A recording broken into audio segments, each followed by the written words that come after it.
আসসালামু আলাইকুম প্রিয় শিক্ষার্থী। আজকের ভিডিওতে আমরা আলোচনা করব জৈব রসায়নের একটা গুরুত্বপূর্ণ টপিক, সেটা হলো গ্রিগনার রিয়েজেন্ট আর এমজিএক্স, যাকে আমরা প্রকাশ করছি। তো আগের ভিডিওতে যেহেতু আমরা দেখলাম যে বেনজিন আসলে কিভাবে আমরা পড়বো, সেই ম্যাপিং করে একটা জায়গায় অনেকগুলো তথ্যকে ইমবেড করে করে, তো ঠিক সেভাবেই আমরা আসলে এই আরএমজিএক্সটাকে মনে রাখবো আর কি। হ্যাঁ, তবে এই আরএমজিএক্স কিন্তু অনেক গুরুত্বপূর্ণ আমাদের জৈব রসায়ন অংশের জন্য। সো এইটুকু তথ্য আসলে তোমাকে মনে রাখতেই হবে। তো যদি এখান থেকে প্রশ্ন না আসে তো সেগুলো তো খুবই তোমার ব্যাড লাক হইলো। বাট এখান থেকে প্রশ্ন আসার চান্স আসলে অনেক বেশি, তাই না? আচ্ছা, তো চলো একটু দেখি। আগে তুমি জেনে রাখো এই RMGX এর মধ্যে ২ টা ভাগ আছে। আর হচ্ছে সাধারণত নেগেটিভ হয় আর MGX সাধারণত হচ্ছে পজিটিভ হয় আরকি।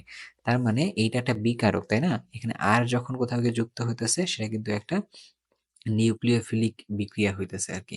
কারণ এটা একটা নিউক্লিওফাইল, সেই নিউক্লিওফাইল কোথাও গিয়ে যুক্ত হবে। যদি সংযুক্ত হয় তাহলে সংযোজন, প্রতিস্থাপন হলে তাহলে হচ্ছে প্রতিস্থাপন, ঠিক সেরকম আরকি। এখন ১ম কথার মধ্যে আসো, এই RMGX তুমি আসলে কিভাবে তৈরি করবা? RMGX তৈরি করার উপায় কি? RMGX তৈরি করবা তুমি কিভাবে? একটা অ্যালকাইল হ্যালাইড নাও RH, তার সাথে তুমি হচ্ছে এই ম্যাগনেসিয়ামের বিক্রিয়া দাও আরকি। সেটা হচ্ছে ড্রাই ইথারের মধ্যে বিক্রিয়া দিলে এটা তৈরি হয়ে যায়। এটা হচ্ছে মূল ব্যাপারটা। তবে এখান থেকে আসলে এই প্রস্তুতি থেকে প্রশ্ন আসলে হওয়ার চান্স কম। কোয়েরিটা আসলে থাকে অন্য জায়গা থেকে। তুমি যদি এই RMGX এর সাথে পানির বিক্রিয়া দাও, তো আদ্র বিশ্লেষণ হইলো। তাহলে তখন কি উৎপন্ন হয়? এটা একটা কোয়েরি থাকে। আবার ধরো এই RMGX এর সাথে তুমি যদি কার্বন ডাই অক্সাইডের বিক্রিয়া দাও পরবর্তীতে, আবার তুমি যদি একে আদ্র বিশ্লেষণ করো, তখন কি উৎপন্ন হয়? আচ্ছা। আর এর বাইরে এই RMDX এর সাথে আরো অনেক কিছু দেওয়া যায়। তার মধ্যে এইটা হচ্ছে খুবই পপুলার এবং এখান থেকে অনেকগুলো প্রশ্ন আসছে অনেক বিগত বছরগুলোতে। HCHO, তো এটাকে ১ম ধাপে বিক্রিয়া করলা, পরের ধাপে গিয়ে আদ্র বিশ্লেষণ করলে তখন কি উৎপন্ন হয়? আবার ধরো এইটার মধ্যে তুমি যদি কি দিতে চাও, তুমি যদি এটার মধ্যে আবার HCHO না দিয়ে একটা R দিলা, আরেকটা হচ্ছে CHO দিলা। মানে মিথানেল না দিয়ে তুমি একটা অ্যালডিহাইড দিছো, যেখানে এই H না, এখানে হচ্ছে কি আছে, CH3 হতে পারে, অন্যান্য যেকোনো কার্বন হইতে পারে। এটা একটা। অথবা তুমি আরেকটা কাজ করছো এই জায়গাটায়, সে কি কাজটা করছো? যে এটা দিবা না, তুমি এখানে একটা কিটোন দিবা। আর CO আর এটা দিবা আরকি। দিতেই পারো। তো তখন কি উৎপন্ন হয়? এটা একটা ভালো কোয়েরি। আর MGX এর সাথে যখন তুমি মিথানল দিচ্ছ, তো তখন ওই জায়গায় তৈরি হয় হলো ১ ডিগ্রি অ্যালকোহল তৈরি হয়। ১ ডিগ্রি অ্যালকোহল তৈরি হয়। আর যখন তুমি মিথানল ব্যতীত অন্য কোনো একটা অ্যালডিহাইড দিবা, সেখানে যেকোনো CH3 দাও, CH3, CH2 দাও, যেকোনো কার্বন সংখ্যা তুমি একটা অ্যালকাইল মূলক দাও। তখন সেটা কি তৈরি হবে? তখন তৈরি হবে ২ ডিগ্রি অ্যালকোহল তৈরি হবে আরকি। হ্যাঁ? ২ ডিগ্রি অ্যালকোহল তৈরি হবে। আর যখন তুমি এটা কিটোন দিচ্ছ, এটা কিন্তু একটা কিটোন, তাই না? এখানে কোনো CHO মূলক কিন্তু নাই। তো তখন কি হবে সেখানে? তখন সেখানে ৩ ডিগ্রি অ্যালকোহল তৈরি হবে আরকি। ৩ ডিগ্রি অ্যালকোহল তৈরি হবে। তাহলে একটু ব্যাপারটা খেয়াল করে দেখো কিন্তু, হ্যাঁ? আমরা ইন শর্ট আমরা দেখলাম যে এই আরএমজিএস থেকে আসলে কি প্রশ্ন হইতে পারে, তাই না?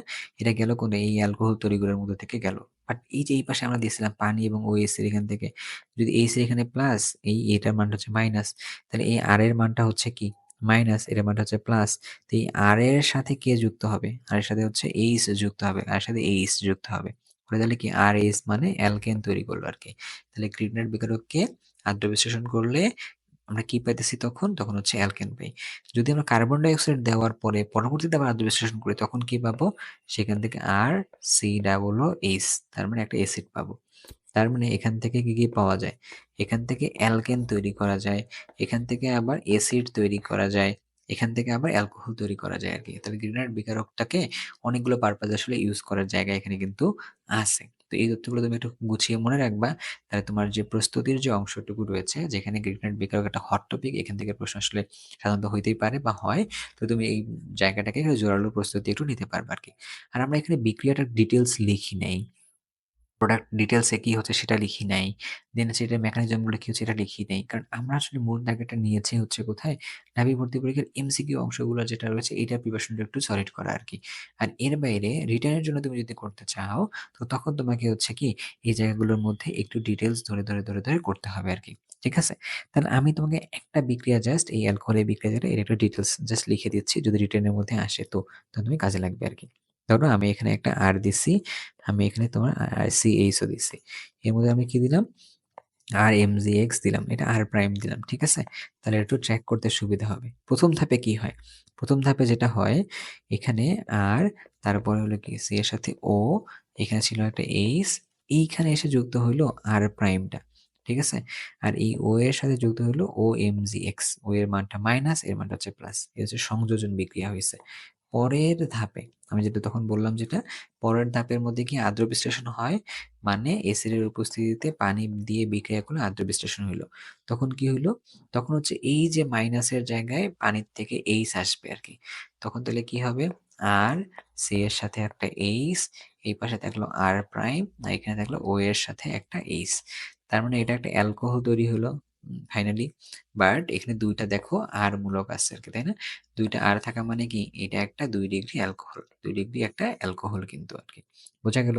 তার মানে তুমি ব্যাপারটা হলো কি দেখো, ১ ডিগ্রি অ্যালকোহল, ২ ডিগ্রি হলো, ৩ ডিগ্রি হলো। ৩ টার জন্যই এই একই টাইপের হচ্ছে যে মেকানিজম যেটা লিখছি এভাবেই হবে আরকি। যদি তোমার রিটেনের মধ্যে আসে তাহলে তুমি হচ্ছে যে এইরকমভাবে লিখে দিলা। আর এমসিকিউতে আসলে তো তুমি এভাবে ট্র্যাক করে অ্যান্সার করতে পারবে আরকি। তো ধন্যবাদ তোমাদের সবাইকে। তোমাদের প্রস্তুতি জোরালো হোক, ভালো হোক, তোমরা তোমাদের স্বপ্নের জায়গায় পৌঁছাও। সো এই প্রত্যাশায় আজকের ভিডিওর এখানেই। ইনশাআল্লাহ আমরা পরের ভিডিওতে আবার আলোচনা করব যে জৈব রসায়নের নেক্সট কোন টপিকটা আসলে গুরুত্বপূর্ণ আরকি। তো ধন্যবাদ সবাইকে। আল্লাহ হাফেজ।